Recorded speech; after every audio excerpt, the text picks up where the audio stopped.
ক্ষমতায় গেলে দুর্নীতির বিরুদ্ধে জিরো টলারেন্স নীতি নেবে বিএনপি। রাকিব হুদা আওয়ালের বিচার এবং শাস্তি হওয়া উচিত মন্তব্য করেছেন রিজভী।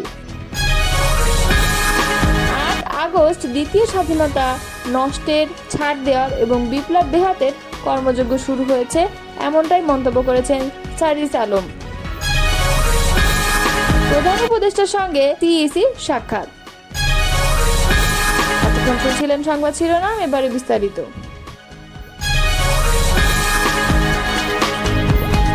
বিএনপি ক্ষমতায় গেলে দুর্নীতির বিরুদ্ধে জিরো টলারেন্স নীতি নেওয়া হবে বলে জানিয়েছে দলটির যুগ্ম মহাসচিব শহীদুদ্দীন চৌধুরী অ্যানি।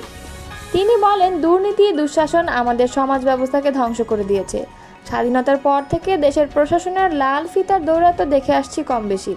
সমাজে কিছু ব্যক্তি অথবা রাজনীতির সঙ্গে জড়িত ব্যক্তিরা এই ধরনের কর্মকাণ্ডে জড়িত রয়েছে বিধায় দুর্নীতি বেড়েছে। কিন্তু গত 17 বছরে দুর্নীতি ছিল আকাশচুম্বী। হাজার হাজার কোটি টাকা পাচার হয়েছে। এটা যদি আমরা সবাই মিলে রোধ করতে না পারি, তাহলে আজকে বাংলাদেশ যে খাদের কিনারায় চলে গেছে, এখান থেকে উদ্ধার হতে হলে দুর্নীতি বন্ধ করতে হবে। বৃহস্পতিবার সেগুনবাগিচায় ঢাকা রিপোর্টার্স ইউনিটিতে মিট দ্য রিপোর্টার্স অনুষ্ঠানে সাংবাদিকদের প্রশ্নের জবাবে তিনি এসব কথা বলেন। অ্যানি বলেন, আমরা বিএনপির 31 দফায় উল্লেখ করেছি, দুর্নীতি বন্ধ করার জন্য কঠিন পদক্ষেপ নিতে হবে। দুর্নীতি দূর করতে দলের ভারপ্রাপ্ত চেয়ারম্যান তারেক রহমানের নেতৃত্বে আমরা এখন থেকে কাজ শুরু করেছি। এটা বিএনপির জন্য একটি কঠিন চ্যালেঞ্জ। এই কঠিন চ্যালেঞ্জ গ্রহণ করার জন্য আমরা প্রস্তুত আছি। শুধু প্রশাসনে নয়, তার বাইরে যাতে কেউ দুর্নীতি করতে না পারে এবং তার নিয়ন্ত্রণে সর্বোচ্চ কঠিন ভূমিকা নেবে বিএনপি। আগামী নির্বাচনে কারা বিএনপির মনোনয়নের জন্য উপযুক্ত হবেন এ প্রসঙ্গে জানতে চাইলে শহীদুদ্দীন অ্যানি বলেন, আমাদের দলের স্থায়ী কমিটি, ভারপ্রাপ্ত চেয়ারম্যান এবং চেয়ারপারসনের পরামর্শ নিয়ে দল পরিচালিত হচ্ছে।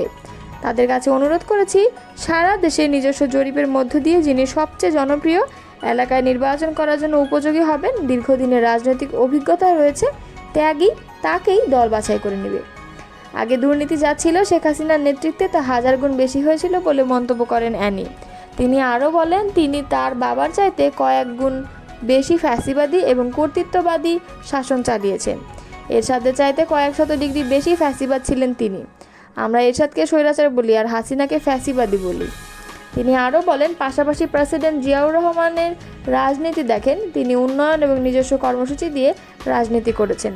তিনি স্বাধীনতার ঘোষণা করেছেন, তখন তার বয়স কত ছিল, আর যখন মৃত্যুবরণ করেন তখন তার বয়স কত ছিল। 71 থেকে 81 এই 10 বছরের মধ্যে মাত্র 3.5 বছরের ক্ষমতায় ছিলেন জিয়াউর রহমান এবং বেগম খালেদা জিয়ার রাজনীতির মধ্যে কোনো ফ্যাসিবাদী বা কর্তৃত্ববাদী রাজনীতি ছিল কি না সেটাও দেখেন। বিএনপি কখনো ফ্যাসিবাদের ভূমিকায় ছিলই না।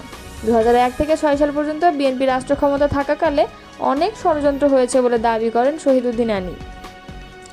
তার নামে নানা অপপ্রচার করেছে, হাওয়া ভবন দিয়ে তার রাজনৈতিক ভাবমূর্তি নষ্ট করতে চেয়েছে, যাতে তারেক রহমান তার নিজস্ব চিন্তা চেতনা দেখাতে না পারে। বিএনপি ক্ষমতায় গেলে বহির্বিশ্বে বাংলাদেশের ভাবমূর্তি উন্নয়নে কী ধরনের উদ্যোগ নেবে জানতে চাইলে অ্যানি বলেন, বিদেশে আমাদের বন্ধু থাকবে, প্রভু থাকবে না। জিয়াউর রহমান সার্ক গঠন করে রেখেছিলেন। আমাদের পার্শ্ববর্তী 7টি দেশ মিলে এটি একটি অ্যাসোসিয়েশন। যে কোনো সময় আলাপ আলোচনার মাধ্যমে সুন্দর সমাধান হয়ে যায়, কিন্তু বিগত আওয়ামী লীগ সরকার সার্ককে পুরোপুরি অকার্যকর করে দিয়েছে। সাংবাদিকদের আরেক প্রশ্নের জবাবে বিএনপির এই যুগ্ম মহাসচিব বলেন, তারেক রহমান খুব শিগগিরই দেশে ফিরবেন। তার ফেরার জন্য লন্ডন ও বাংলাদেশের প্রস্তুতি চলছে। তাকে বরণ করে নেওয়ার প্রস্তুতি চলছে। মিট দ্য রিপোর্টার্স অনুষ্ঠানে আরও উপস্থিত ছিলেন ঢাকা রিপোর্টার্স ইউনিটের সভাপতি আবু সালেহ আকন। সাবেক 3 সিইসি হলেন 2014 সালের নির্বাচনে তৎকালীন সিইসি কাজী রকিবউদ্দিন আহমেদ, 2018 সালের নির্বাচনে তৎকালীন সিইসি একেএম নুরুল হুদা এবং 2024 সালের নির্বাচনে তৎকালীন প্রধান নির্বাচন কমিশনার কাজী হাবিবুল আওয়াল। এরা গণতন্ত্র ধ্বংসকারী, এদের আইনসঙ্গতভাবে বিচার হওয়া উচিত এবং শাস্তি হওয়া উচিত বলে মন্তব্য করেছেন বিএনপি সিনিয়র যুগ্ম মহাসচিব অ্যাডভোকেট রুহুল কবির রিজভী। বৃহস্পতিবার নয়াপল্টন সংবাদ সম্মেলনে দলের কর্মসূচি ঘোষণাকালে তিনি এই মন্তব্য করেন। 24-এর গণঅভ্যুত্থানের স্মরণে 1 বছর পূর্তি উপলক্ষে বিভিন্ন কর্মসূচি ঘোষণা করে বিএনপি। রিজভী বলেন, মানুষের অপদস্থ হোক সেটি আমরা কখনো করব না। মানুষের অপরাধ থাকলে তার আইনসঙ্গতভাবে বিচার হবে। ন্যায্য বিচার হবে, সে যেন উপযুক্ত বিচার পায়। সাবেক সিইসি নুরুল হুদা, রকিব, হাবিবুল আওয়াল তারা দেশের গণতন্ত্র ধ্বংস করেছে, দেশের গণতান্ত্রিক প্রতিষ্ঠানগুলোকে ধ্বংস করেছে এবং তছনছ করে শেখ হাসিনার ক্ষমতাকে পার্মানেন্ট করার অপচেষ্টা চালিয়েছে। এজন্য শুধু আমরা ধিক্কার ও ঘৃণা জানাই না, এদের বিচার হতে হবে, অবশ্যই সেটা আইনসঙ্গতভাবে। শেখ হাসিনা যে পথ দেখিয়েছে আমরা সেই পথে যাব না, আমরা যাব গণতন্ত্রের পথে, আইনের পথে। এজন্যই তো আমাদের 16 বছরের আন্দোলন সংগ্রাম। আইন হাতে তুলে নেব না। কেন আমরা একজনকে ঢিল বা ডিম ছুঁড়ে মারবো, গলায় জুতার মালা পরাবো, সে অন্য দলের হোক? তার অপরাধের ন্যায্য বিচার হতে হবে। সাবেক 3 নির্বাচন কমিশনার গণতন্ত্র ধ্বংসকারী অবাধ সুষ্ঠু নির্বাচনকে তারা মাটি চাপা দিয়েছে। কাউকে লেলিয়ে দিয়ে বেআইনিভাবে রাস্তার মধ্যে যাকে তাকে আঘাত করতে হবে না, এটা আমরা করব না। তিনি বলেন, আমরা গেল 16 বছর কখনো খেতে পেরেছি, কখনো খেতে পারিনি, অধিকাংশ দিন ঘুমাতে পারিনি, রাতের পর রাত আমাদের এইভাবে জীবনযাপন করতে হয়েছে। গুম খুনের প্রতিবাদ করতে গিয়ে কতদিন রিমান্ডে ছিলাম তার হিসাবও নেই। সন্ত্রাসী, মাদক কারবারিদের সাথে আমাদেরকে কারাগারে রেখেছিল শেখ হাসিনার পুলিশ।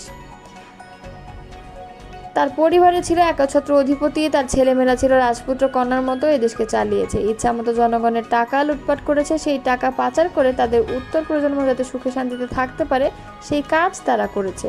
এজন্য দুবাইয়ে দেখা যাবে যত অট্টালিকা সব আওয়ামী লীগের নেতাদের, অথবা কানাডায় অথবা সিডনিতে।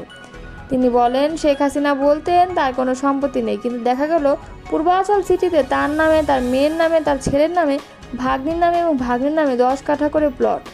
দুদকের তদন্তে বের হয়ে এসেছে শেখ হাসিনার কোথায় কোথায় সম্পদ আছে তা একেবারেই স্পষ্ট।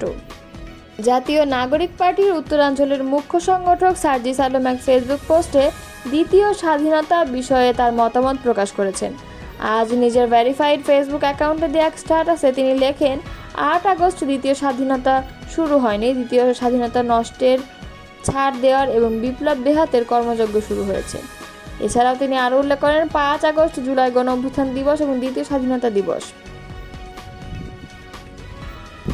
অন্তর্বর্তী সরকারের প্রধান উপদেষ্টা অধ্যাপক ডক্টর মোহাম্মদ ইউনূসের সঙ্গে সৌজন্য সাক্ষাৎ করেছেন প্রধান নির্বাচন কমিশনার এএমএম নাসিরউদ্দিন।